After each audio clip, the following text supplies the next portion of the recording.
La CEDEAO a plus de 50 ans d'expérience. L'AES vient de naître, il fait à peine 2 ans. Si en termes de bilan, en termes de promotion des valeurs, en termes d'exaltation des valeurs qui permettent une gouvernance d'État et qui permettent le développement d'un pays, c'est plutôt auprès de l'AES qu'on peut trouver des éléments palpables, concrets, et qui séduisent justement l'opinion. Ça veut dire qu'il y a une contradiction. Si l'objectif de la CEDEAO était donc de faire la cour au pays de l'AES pour leur dire, ben, écoutez, vous êtes venus nous ouvrir les yeux. Vous êtes venus expérimenter et implémenter une nouvelle dynamique, mais qui nous inspire. Nous voulons justement nous appuyer, en tout cas copier ce que vous êtes en train de faire, c'est tant mieux. Je te dis que c'est pour se donner des alibis pour continuer à nuire aux pays du Sahel. Et on ne peut pas accepter ça. Ceux-là même qui font ça, leur population ne sont pas d'accord. S'ils croient que leur population sont d'accord, ils n'ont qu'à organiser des élections avec de vrais candidats et ils vont voir ce qui va se passer.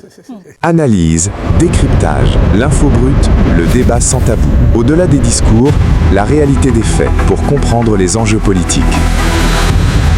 Je te dis que c'est pour se donner des alibis pour continuer à nuire aux pays du Sahel. Et on ne peut pas accepter ça. Ceux-là même qui font ça, leur population ne sont pas d'accord.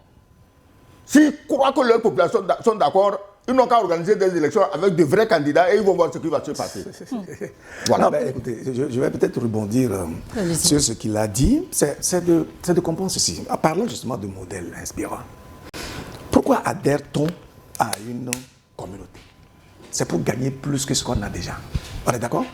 Parce qu'il nous a bien appris, et donc la vie elle-même nous apprend, que c'est l'union qui fait la force. C'est-à-dire que seul, vous pouvez peut-être aller vite. Mais quand vous êtes ensemble, vous pouvez aller loin. Donc, lorsque vous êtes un individu, vous faites des efforts dans un domaine précis. Si vous avez des gens, des compétences avérées, et vous comprenez que vous devez vous unir à eux pour pouvoir avancer ensemble, mais vous créez un cerveau collectif qui permette d'évoluer. La CEDEAO a plus de 50 ans d'expérience. L'AES vient de naître, il fait à peine 2 ans. Si en termes de bilan, en termes de promotion des valeurs, en termes d'exaltation des valeurs qui permettent une gouvernance d'État et qui permettent le développement d'un pays, c'est plutôt auprès de l'AES qu'on peut trouver des éléments palpables, concrets, et qui séduisent justement l'opinion. Ça veut dire qu'il y a une contradiction. Si l'objectif de la CEDEAO était donc de faire la cour au pays de l'AES pour leur dire, ben, écoutez, vous êtes venus nous ouvrir les yeux. Vous êtes venus expérimenter et implémenter une nouvelle dynamique, mais qui nous inspire. Nous voulons justement nous appuyer, en tout cas copier ce que vous êtes en train de faire, c'est tant mieux. Ou alors, si l'objectif était que, bon, nous prenons acte de ce que vous êtes partis, parce que de toute façon, même en se référant au texte de la CEDEAO, un an après la déclaration de l'idée de partir, c'est que le départ est acté de fait. Donc, on peut mener un dialogue sur la manière de collaborer entre les deux entités. Oui, parce que les peuples se jumellent, s'interéchangent, on voyage de gauche à droite, on va au Mali, au Burkina, partout, en Côte d'Ivoire. Oui, donc ces peuples-là ne doivent pas sentir une certaine division, une certaine faction, etc. Et donc, on peut mener un dialogue sur la façon de collaborer, de sorte que le peuple ne subisse pas alors les préjudices liés au départ des États de l'AES, on comprendrait. Mais ce que l'AES, la CEDEAO veut, c'est de ramener justement les États de l'AES sous son giron. Mais dans quel but? Avec armée bagage. Dans quel intérêt? Pour donner à leur maître blanc. Absolument. Et donc, il y a un problème de fond qui se pose. Et les gens veulent encore une danse à l'Élysée. On va leur offrir la danse à l'Élysée. Mais ça ne marche pas. Justement, parce que certains y voient en cette médiation une main invisible de partenaires extérieurs. Est-ce une initiative purement africaine ou une pression de l'Union européenne, par exemple, qui craint une rupture totale? Mais l'Union européenne, elle fait quoi chez nous? Nous sommes chez nous, oui ou non? Est-ce que les pays africains se mêlent de ce qui se passe à l'Union européenne? Cette Union européenne, elle est émaillée de tous les scandales du monde. Même le président Trump, qui est leur allié, en a marre. Il les traite comme des chiens, excusez-moi le terme. Cette Union européenne elle-même, elle a quoi à nous vendre? Elle a quoi, quel bon exemple à nous donner, à nous inspirer? Et rien. Si la CEDEAO les suit, c'est qu'ils sont tous sur la même longueur d'onde dans le faux, et leur première devise, c'est la politique du 2 poids, 2 mesures. il n'y a pas eu coup d'État en Afrique, il n'y a pas eu coup d'État seulement dans les pays du Sahel. Même en Afrique de l'Ouest, il n'y a pas eu coup d'État seulement dans les pays du Sahel. Pourquoi on ne parle pas des autres? Parce que les autres ont fait coup d'État, mais leurs richesses sont toujours siphonnées par les mêmes personnes. Et ceux-ci disent, nos richesses vont aller à notre population. Voilà en fait là où le bas blesse. Si aujourd'hui, les pays de l'AES allaient voir le maître pour lui dire, bon, écoute chef, désormais notre or, notre diamant, notre coton, tout là, on te donne cadeau, hein. Tu vas voir que les gens de la CEDEAO vont se taire. Là, ils vont applaudir. Ah, maintenant, la démocratie est venue. Parce que dans la tête de la CEDEAO, démocratie veut dire les peuples doivent mourir de faim pour le bonheur du grand chef blanc. Voilà ce qu'on appelle la CEDEAO aujourd'hui. En quoi elle va inspirer les gens? Elle n'inspire ni les femmes, ni les jeunes, ni personne. Personne n'est inspiré.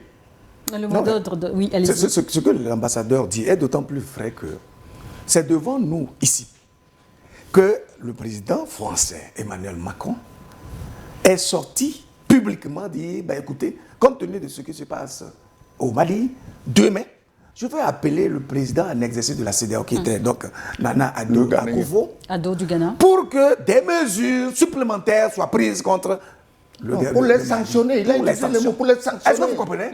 Et puis, dans la foulée, la CEDEAO s'est réunie à Abuja et décrète des sanctions mais draconiennes contre le Mali. Et il en a toujours été ainsi, même dans le cas du Niger, où la France soutenait mordicus le projet d'agression militaire du Niger, où, en vérité, la France était porteuse de ce projet et la faisait adouber par la CEDEAO, pas à travers un acte catalytique.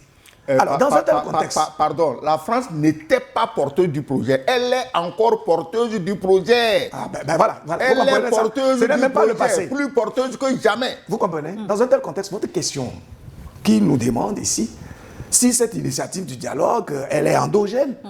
Mais vous comprenez que la réponse saute à l'œil nu de tout le monde. Parce que les dirigeants africains eux-mêmes sont tous éduqués d'une certaine manière. Nous savons ce qui est bien pour nous. On ne peut pas dire ici que nos dirigeants, là, qui sont même de la CEDEAO, ne savent pas ce qui est bien pour leur peuple.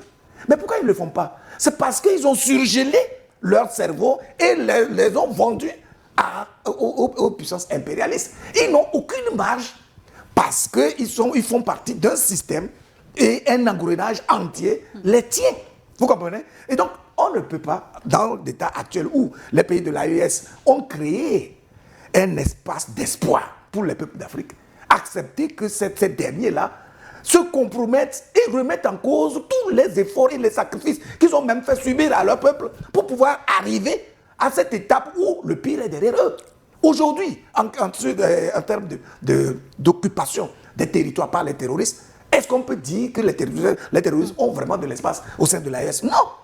Et ils ont été traqués au point où ils sont démobilisés et c'est des actes isolés. C'est des incursions qui montrent qu'ils sont désaxés, déroutés, désorientés complètement. Et là, ça crée la panique parce que c'était une forme d'épouvantail qui était utilisée par les puissances impérialistes qui les financent, qui les bichonnent, qui les structurent, de sorte à créer l'instabilité dans ces pays de l'ère d'AES et qui seraient alors obligés de leur faire la cour pour recomposer avec eux. Et à ce moment-là, ils seront à l'aise pour déstructurer les États, piller leurs ressources, etc., etc. Et donc, nous, on est émerveillés par le cheminement actuel des pays de l'AES, du travail de fond qui est en train de se faire, des fondamentaux qui sont là et déjà installés. Vous avez bien fait de parler de la consolidation des institutions et qui montrent qu'un travail rigoureux et méthodique est en train d'être mené. Et ils ont le soutien ferme de l'ensemble de l'opinion africaine. À part justement les esprits achetés, vendus, et qui sont là à exécuter par personnes interposées les consignes qui viennent de l'impérialisme, dont les intérêts sont donc littéralement menacés par l'esprit souverainiste des États de l'AES.